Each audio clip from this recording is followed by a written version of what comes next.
Alright, now in this video we will study the GABA receptor. The GABA receptor is of two types. The first is the GABA A and the GABA B receptor. Now, the GABA A is a type of ionotropic receptor and GABA B is a type of metabotropic or the G protein coupled receptor. But in this video we will only focus on the GABA A receptor. Alright. Now first of all, let's see the structure of the GABA A receptor. I will try to make two views. The first is the front view and second is the top view of the receptor. Coming to the front view, now the GABA A receptor is pentameric. It consists of 5 subunits which are arranged partly extracellularly and partly intracellularly.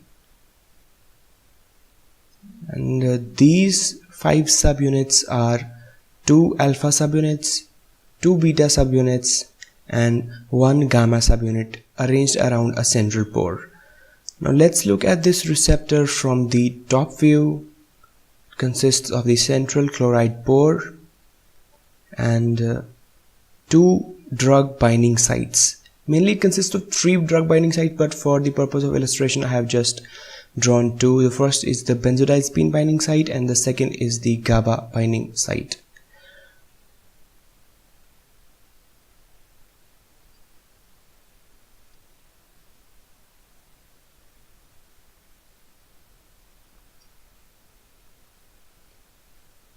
Okay, now 2 alpha subunits, 2 beta subunits and 1 gamma subunit. Now between the alpha and the beta subunit is the GABA binding site, same as here on the front view and same on the top view. And between the alpha and the gamma subunit is the benzodiazepine binding site or the BZT allosteric site. Now the next important thing I would like to discuss is the mechanism of action of this GABA receptor. Now the basic step involved in the activation of the GABA receptor is binding of a ligand or drug to the GABA site or the benzodiazepine binding site. Now due to this binding, the central chloride pore, it opens up and causes influx of the chloride ions, now which further causes inhibition of the neuron by creating a state of hyperpolarization in the neuron. Now let's look at some of the drugs which act on the GABA receptor. First of all, I would like to discuss the gamma aminobutyric acid or the GABA.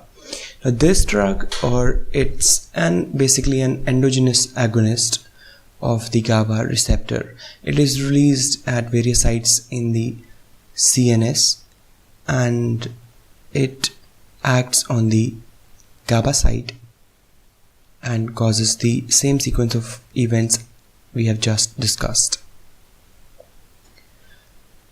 Now the second class of drugs that we will discuss are grouped under as positive allosteric modulators. Now these drugs bind to the benzodiazepine binding site and cause the same chain of events.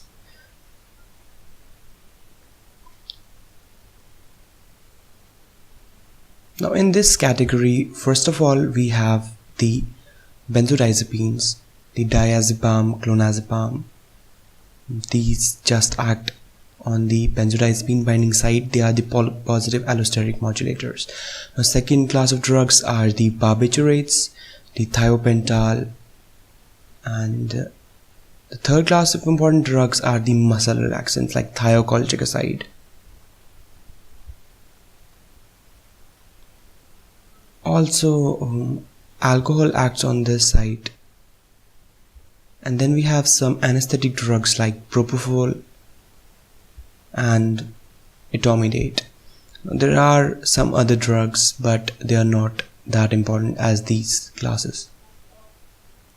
The third important category of the drugs are the negative allosteric modulators. Now there are a whole bunch of drugs which are known as negative allosteric modulators, but the one I would like you to remember is flumazenil. Now this very important drug, it blocks the benzodiazepine site, or you can say that it is a negative allosteric modulator of the benzodiazepine site. Now this drug is given in benzodiazepine overdose, and also it is given in the reversal of the anesthesia. Now let's look at the effects of activation of the GABA receptor. Now the various drugs which act on this receptor produce numerous effects, some of which are anxiolysis, anticonvulsant effect, the sedative effect, partial amnesia, and muscle relaxation. So this was a short review of the GABA receptor's function and structure. I hope you liked the video. If you find the video informative, please make sure to hit the like button and subscribe to my channel. Also, I will make a 3D model of the GABA receptor soon, so make sure to subscribe to my channel to get an update on that video. Thank you so much guys for watching.